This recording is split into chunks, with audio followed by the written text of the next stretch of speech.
ನಮ್ಮ ಕ್ಲೈಂಟ್ ದುನಿಯಾ ವಿಜಯ್ ಹಾಕಿರೋ divorce petition dismiss ಆಗಿದೆ. ಸೊ ಇವಾಗ I have to contact my client.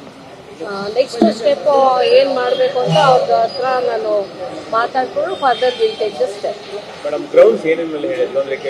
That is all privacy. ಅವ್ರ ಪ್ರೈವಸಿ ಫ್ಯಾಕ್ಟ್ಸ್ ಬಗ್ಗೆ ನಾನು ಏನು ಹೇಳೋಕ್ಕಾಗಲ್ಲ.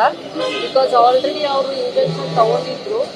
ಅಬೌಟ್ ದ ಪರ್ಸನಲ್ ಲೈಫ್ ಯಾವುದು ಮೀಡಿಯಾ ಮುಂದೆ ಬರಬಾರ್ದು ಅಂತ ಆಲ್ರೆಡಿ ತಗೊಂಡಿದ್ದಾರೆ.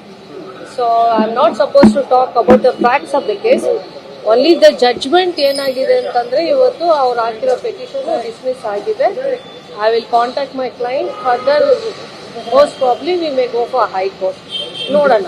ಅದು I have to talk to him. Okay, I need to talk to him. ಅವರು ಶೂಟಿಂಗ್ ಅಲ್ಲಿ ಇದ್ದಾರೆ.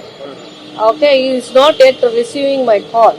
ಸೊ ಅವ್ರಿಗೆ ಫೋನ್ ಮಾಡಿ ತಿಳಿಸಿ ಆಮೇಲೆ ವಿ ವಿಲ್ ಟೇಕ್ ಫರ್ದರ್ ಏನು ಮಾಡಬೇಕು ಅಂತ we will talk. Will have a meeting talk. ಯಾಕೆ ಡಿಸ್ಮಿಸ್ ಆಯ್ತು ಅಂತ ನನಗೆ ಇನ್ನ ಜಡ್ಜ್ಮೆಂಟ್ ನನಗೆ ಕಾಪಿ ಬಂದಿಲ್ಲ. So I can't tell full.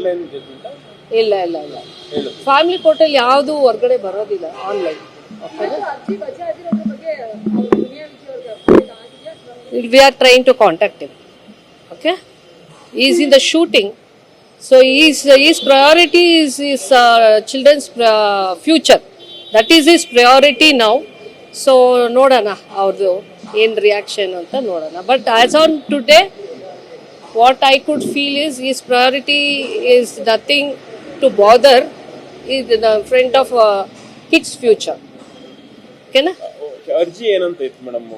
ನಾನು ಅದೇ ಹೇಳಿದೆ, ಫ್ಯಾಕ್ಟ್ಸ್ ಬಗ್ಗೆ ನನ್ನ ಏನು ಕೇಳಬೇಡಿ. With due respect to the other side also, I'm not supposed to talk about the other side. Okay, ಅವ್ರ ಬಗ್ಗೆನೂ ನಾನು ಮೀಡಿಯಲ್ಲಿ ಮಾತಾಡಬಾರ್ದು. It is not ethical. So only I can inform you is it is dismissed and we'll take further action. ಏನಿದೆಯೋ ಕೂತ್ಕೊಂಡು ಮಾತಾಡಿ, we'll go ahead. This is not a stop. Still we have appeal, we can do.